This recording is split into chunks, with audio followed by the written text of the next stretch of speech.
Well, as many of you know, the value of precious metals is really high these days. Both Terry and I had the chance to sell some gold pieces that we had no use for anymore. We even showed the process right here on 8West. And as a result, we got a lot of questions from viewers like, well, how does a person really know where and when to sell, and how do you know you're getting a great value? So we put a call out for volunteers and actually walked one of our viewers through the process.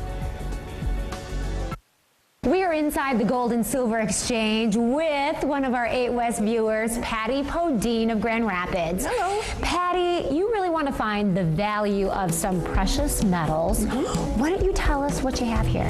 Well, in this hand, it's from our church, and they've donated some of them. So I want to find out how much it's going to cost, and then give it back to the church. And then this is mine. These are the ones I've had over years. Yeah. Yeah. And so this is jewelry. You've got bracelets, you've got rings here. And earrings, and yes, and a necklace, I believe. Okay, so for these items here, the jewelry that you brought in, what do you think the value of this is? I don't really know, but I'd say about 100. Okay, so we're going to find out what the experts say and talk to Paul at the Gold and Silver Exchange. So this is Patty. We have some questions. Patty, for nice you. to meet you. Nice to meet you too. What do you want to know? Well, I'd like to know with my jewelry, how much is it worth? Okay. Well, there's several steps we have to make. One is we have to separate what's good from what's bad. Then we have to separate the carats, 10 carat from 14, from 18, or whatever it might be. Then we have to weigh it, then we have to price it. So there's a bunch of things. And in the meantime, we probably have to do some testing to make sure it's real. Okay. There's a lot of stuff out there that looks like gold, but it's really not. How do you know? Unfortunately. Well, if we want to, we can run a magnet over all these items and see if anything sticks. Oh, that one's stuck. This means there's metal in here, and this is not gold.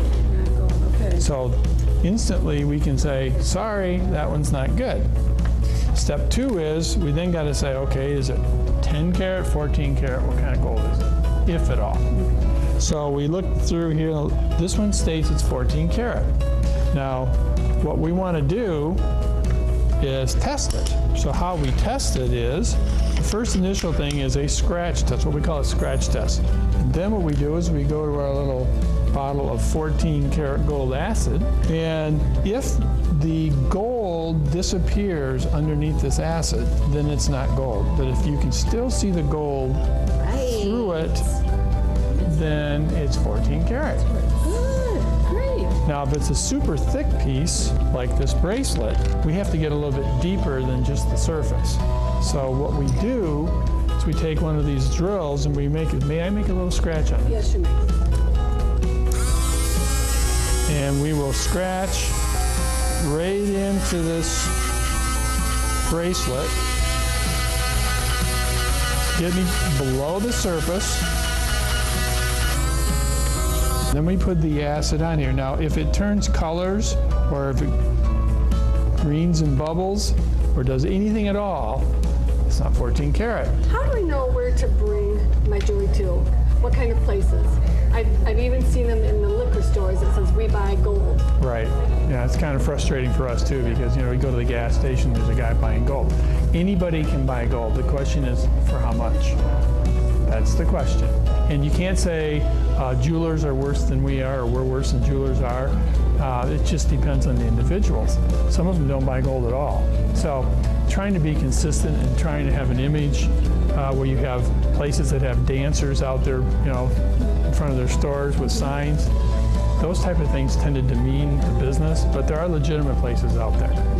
Now, we're going to play a little game just to see how close we came. I've already wrote the amounts down here now, so I can't change them. No, okay. What did you expect to get from all this? Well, like I said earlier, the $100. Okay. Okay. I'm sorry, but you're a little low.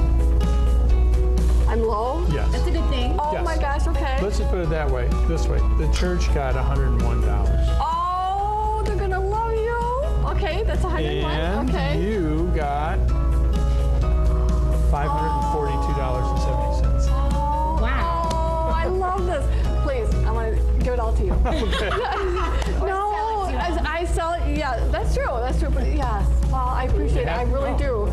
Oh my My gosh. pleasure. and I'll be bringing more in for you. So yes. Excellent. Love that. That's awesome. We are here at the Gold and Silver Exchange. Oh, I just want to cry. Oh, I'm so happy. Oh, what Isn't that amazing? It was so fun. And what a fascinating process. You know, Rachel, when I went through the process and met with Paul, I was really struck by exactly how sophisticated his process is and how important it is that you go to someone like Paul who is very up to date on the process so that you make sure you really get the best value for your money. Right, Get as what's Paul fair. had said, it's good to go to a place that has a storefront. There's credibility with that. They're not going anywhere. And locally owned is always, always a good thing. Now, one of the things that Patty told me is that she liked that she could actually see the testing take place. We saw much of it in this story.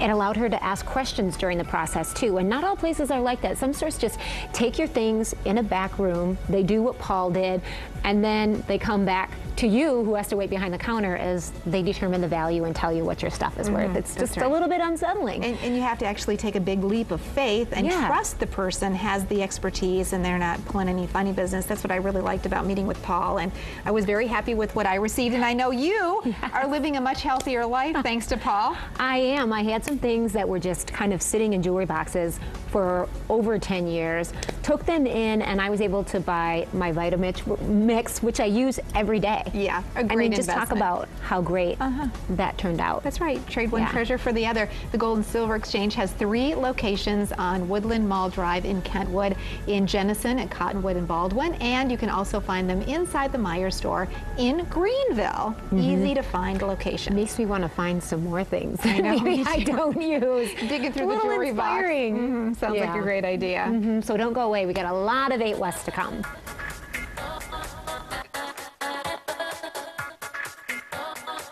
Your all-access pass to everything West Michigan.